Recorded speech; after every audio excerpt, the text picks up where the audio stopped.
In 1880, a farmer in Norway was digging on his land when his spade hit something solid. He kept digging. What he found beneath his field was a ship, a Viking longship, buried in a burial mound for over 1,000 years, perfectly preserved by the clay soil around it. The Gokstad ship, 24 meters long, still almost completely intact. When archaeologists examined it, they found something extraordinary.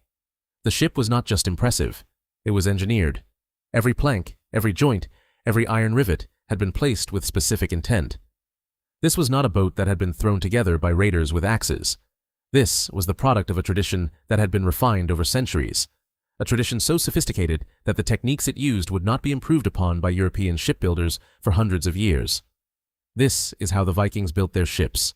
It starts with the wood, not just any wood. Oak, specifically old-growth oak from the dense forests of Scandinavia. Oak was chosen because of a specific property that most people do not know about. When you split oak along its natural grain, not saw it, split it, the resulting planks are stronger than any sawn plank of the same thickness. The wood fibers run continuously along the length of the plank instead of being cut across. This makes the plank more flexible and more resistant to splitting under stress. Unlike modern shipbuilding techniques, Viking artisans generally avoided sawing. Instead, they utilized a technique called cleaving, splitting the wood along its natural grain using wedges and specialized tools. This distinction matters enormously. A sawn plank is easier to produce. A cleaved plank is stronger. The Vikings chose the harder method because they understood the difference. A shipwright who did not understand why cleaved wood was better than sawn wood was not someone you wanted building the vessel your life would depend on in the North Atlantic. The tools used were an axe, an adze, and an auger. No power tools, no machinery. Every plank in a Viking longship was shaped by hand. A single longship required approximately 2 to 4 hectares of forest to supply its timber. Selecting the right trees, felling them, splitting them, and shaping them was work that began months or years before the ship itself took form. Now, the technique. The defining feature of Viking ship construction is the clinker-built method, also called lapstrake. Planks called strakes were laid so that each one overlapped the plank below it, like clapboard siding on a house. Iron rivets were driven through the overlapping sections to fasten the planks together. The overlapping joints were sealed with caulking material to make them watertight. This is the foundational innovation that made Viking ships different from everything else on the water at the time. In the Mediterranean, shipbuilders used a completely different method called carvel construction. In carvel, you build the frame of the ship first, the skeleton, and then attach planks to the outside of that frame, edge to edge, flat against each other. In clinker shipbuilding, you start by building the outside first, and then put a frame inside it. The other style, carvel, is where the frame is made first, and planks are attached to it. This difference in sequence, outside first versus frame first, changes everything about the ship that results. Clinker construction produces a hull where the planks themselves provide the structural strength. Each overlapping plank supports the one above it. The hull is essentially a shell of interlocking wood that holds its own shape. The frame that is added afterwards simply reinforces a structure that is already strong. The overlapping structure of the planks allowed the hull to slightly deform with the waves without becoming leaky. This made the ships extremely seaworthy and enabled them to navigate even in rough waters. This is the key insight. The Viking ship did not fight the ocean. It bent with it. When a wave hit the hull, the planks flexed slightly, absorbing the impact and returning to shape. A rigid ship fights every wave. A flexible ship works with the water. In the North Atlantic, in the conditions Vikings actually sailed in, this flexibility was not a luxury. It was survival. Here is something most people never consider. Building a Viking ship required no blueprints. There were no written plans, no diagrams, no measurements recorded on paper. Everything the master shipwright knew existed only in his hands and in his eyes. He knew the curve the keel should take by the way it looked. He knew the angle of each plank by the way it felt. He knew when a joint was right because he had made 10,000 joints before it. Viking shipbuilders utilized a range of handcrafted tools, including axes, adzes, and augers.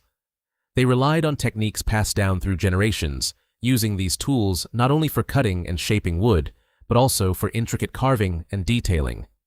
This knowledge was passed from master to apprentice, father to son, over generations. The shipwright who built the Gokstad ship did not invent the techniques he used. He had inherited them, he had refined them, and he would pass them to the next generation. The tradition of boat building in Scandinavia goes back far beyond the Viking Age. Archaeological evidence, including Bronze Age rock carvings from Scandinavia, depicts boats from as early as 4,000 years ago, showing vessels with upturned prows, suggesting sophisticated understanding of hull design. The Viking longship was not a sudden invention.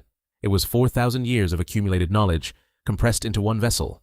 The keel is where it begins. The keel is the backbone of the ship. A single long piece of oak, shaped with an axe into a T-profile, wide at the bottom, narrow at the top. The Gokstad ship's keel is over 14 meters long and cut from a single piece of timber. Finding a tree straight enough and long enough to provide that keel was itself a significant task. Once the keel was in place, the first plank, the garboard strake, was fastened to it. Then the next plank overlapped the edge of the garboard. Then the next overlapped that one. Each plank was shaped individually by the shipwright's eye, curved to follow the growing shape of the hull. Using a broad axe rather than a saw, expert woodworkers would first split oak tree trunks into long, thin planks. They then fastened the boards with iron nails to a single sturdy keel and then to each other, one plank overlapping the next. The gaps between the overlapping planks were sealed with caulking. The caulking was animal hair, wool or horsehair, soaked in pine tar. The tar kept the hair from rotting. The hair filled the gaps and swelled when wet, creating a waterproof seal that moved with the ship as it flexed. This is not a primitive solution. This is an engineered solution using the best materials available. Iron rivets held each overlap. The rivet was driven through both planks from the outside.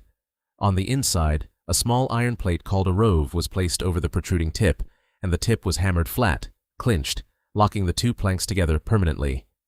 This process was repeated thousands of times across the hull of a single ship. Then the frame goes in. The boat builders affixed evenly spaced floor timbers to the keel and not to the hull. This ensured resilience and flexibility.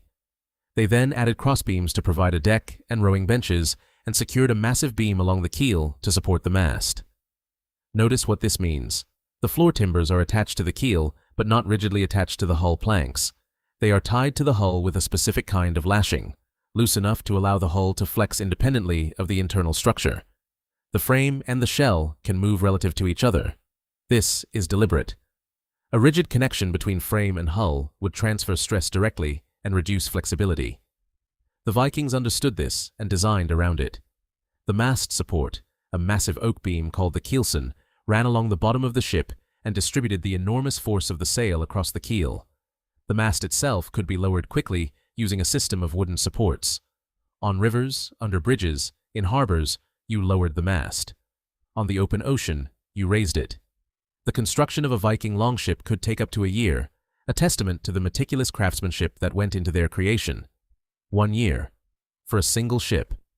During that year, the shipwright and his team worked through every season, selecting timber in the forest, felling and splitting, shaping each plank individually, fitting the keel, building the hull plank by plank from the outside in, adding the frame, riveting thousands of joints, caulking every seam, adding the mast assembly, the crossbeams, the rowing benches, the shield racks along the sides. The result was a ship that could sail in water less than 1 meter deep. Read that again. Less than 1 meter deep. The Gokstad ship, despite being nearly 24 meters long, weighed only approximately 20,000 kilograms, light enough to be dragged across beaches or portaged between waterways. This shallow draft was not an accident. It was the point. A ship that could cross the open Atlantic and also navigate shallow rivers could go anywhere. It could raid a coastal monastery and then disappear up a river before any response could be organized. It could be dragged across a narrow strip of land between two bodies of water, launched again, and continue. The same ship that crossed the ocean could be carried by its crew. No other shipbuilding tradition in the world at that time produced vessels with this combination of capabilities. Different ships for different purposes. Not all Viking ships were longships. The longship, the drakar, the dragon ship, was the warship. Long, narrow, fast, designed for raiding and speed. It had a large number of oar ports. The Gokstad ship had 16 on each side, and a shallow hull optimized for speed over cargo capacity. The Nar was the merchant ship, wider, deeper, heavier, built to carry cargo rather than warriors. The Nar had fewer oar ports and was primarily sail-powered. It was the Nar, not the longship, that the Vikings used to colonize Iceland, Greenland, and eventually reach North America. You cannot carry enough supplies for a transatlantic voyage in a longship.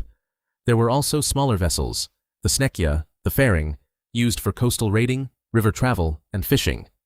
The Vikings built an entire range of specialized vessels, each optimized for a specific purpose. The ships were buried. Archaeologists have discovered Iron Age boat graves in Denmark and Norway. Scandinavians began burying more individuals in boats as the Viking Age progressed. The Oseberg ship, the Gokstad ship, the Thun ship, all three of the best-preserved Viking ships ever found, were buried as grave goods for high-status individuals. A ship was not just a tool. It was a statement of who you were, of your wealth, your power, your place in society. Being buried in your ship meant you were someone.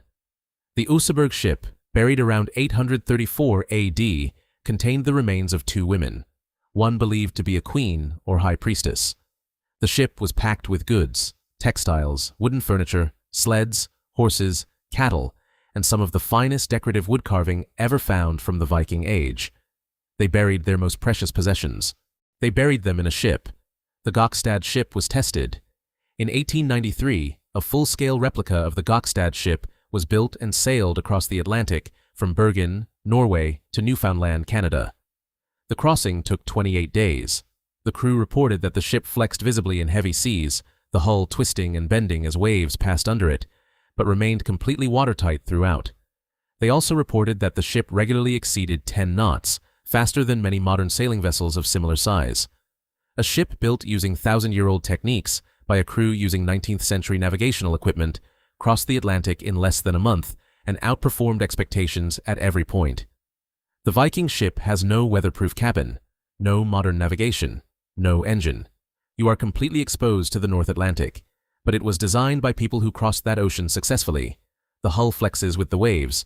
The shallow draft protects you in coastal waters. The crew around you knows exactly what to do. Leave your answer in the comments. I read every single one. If this changed how you see Viking craftsmanship, this channel is exactly for that. Subscribe. Every video is a piece of history that most people never heard told properly. The world has not changed. The ships have. You're welcome.